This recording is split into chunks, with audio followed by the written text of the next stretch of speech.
Hello and welcome back to our read through of the entire Bible in 2026. We are heading into the third week of April.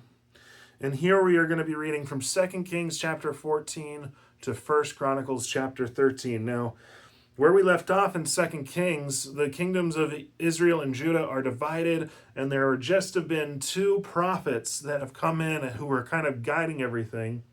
Elijah, and then Elijah was succeeded by Elisha. Well, Elisha has just died. And so now there's other prophets who are kind of guiding things, but they aren't like Elijah and Elisha.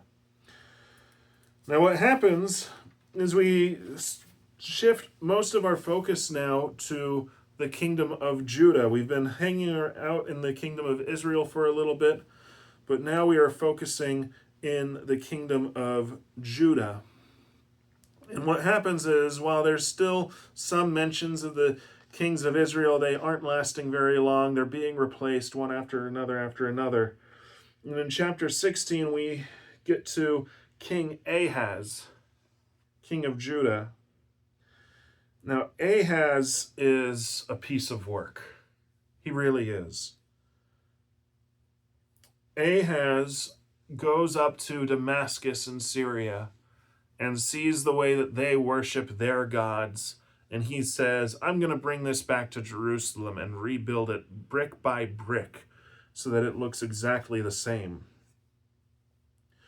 Ahaz is also known for sacrificing some of his children to the god Moloch in the valley outside Jerusalem. Now, Ahaz dies, and his son Hezekiah reigns in his place. But during the reign of King Hezekiah, something interesting happens. The kings up in Israel in the north, their wickedness has come upon them to such a point where now there's the kingdom of Assyria far to the north who's coming conquering the Assyrian Empire. And they wipe out the northern tribes of Israel, and they take their people and they scatter them throughout the kingdom to the point where we're still not entirely sure where they ended up today. And it's only with genetic testing in recent years that we've been able to find out where the people of Israel have ended up, of the northern kingdom of Israel. And during the days of Hezekiah, the kingdom of Assyria comes and attacks him as well. But Hezekiah, unlike his father Ahaz, trusts in God, worships God, undid all of the things that his father had did. And so God spares Hezekiah and actually rescues him from the hand of Sennacherib, king of Assyria. And Sennacherib ends up having to flee back home, and he is killed, and someone else takes his place in his throne. But then Hezekiah starts to get a little bit puffed up. Well, and he ends up sick, and he prays that the sickness would end. And one of the prophets, the prophet Isaiah, actually comes to him and says, well, here's what can happen. God will give you a sign to show you that you will be healed. Do you want the shadow on the sundial to move forward several steps or back several steps? Well, Hezekiah figures that it's easy for a shadow to move forward several steps. You just wait that many hours. So he asks for time to be reversed for him. And it happens. But Hezekiah he does get a little bit puffed up and shows off his wealth to some Babylonians when the Babylonians come and defeat Assyria, his enemy. Well, that just paints a target on Judah's back when the Babylonians begin growing in more and more power. Hezekiah's son Manasseh is just plain evil, is what it boils down to. He gets rid of all the good things his father had done. He tries to do everything like his grandfather Ahaz. He sacrifices his kids.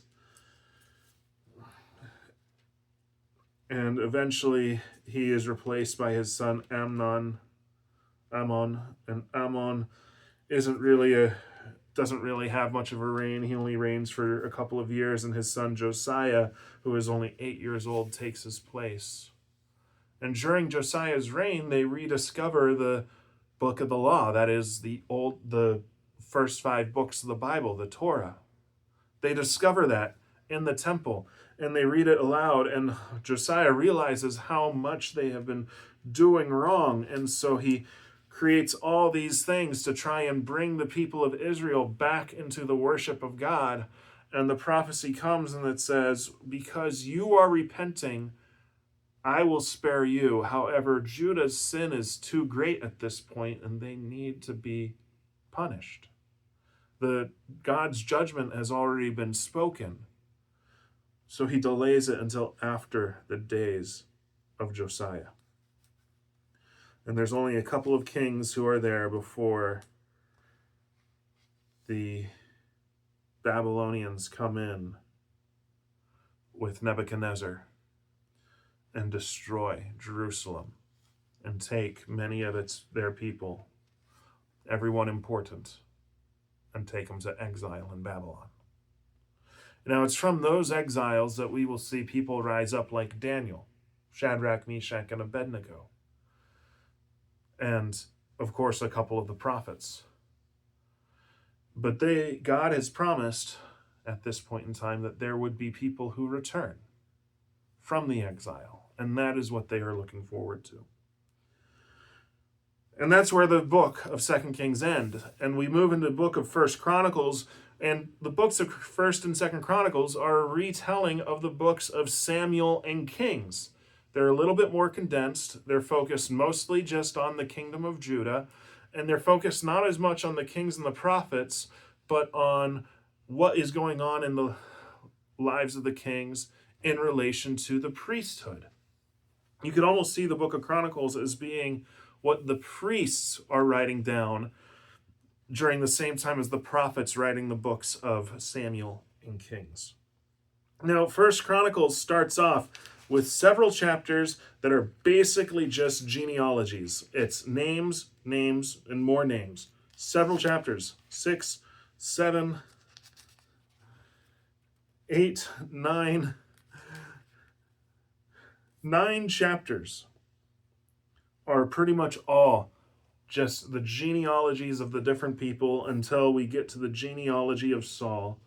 And it talks about the death of Saul, of King Saul, the first king, and his sons, and how David then is anointed king afterwards, and how David conquered Jerusalem and set it up as his capital. And it retells the stories of David's mighty men, the Gibborim, talking about Jashobeam, who was the chief of the 3, and Eleazar, who once fought for so long that the sword in his hand stuck to his sword, froze around his sword. The different things that they did. And it talks about how the mighty men of David joined David in the wilderness. And then eventually, when David was king, how they brought the ark to Jerusalem, getting ready to set up the worship of God there. And we'll have to pick up from there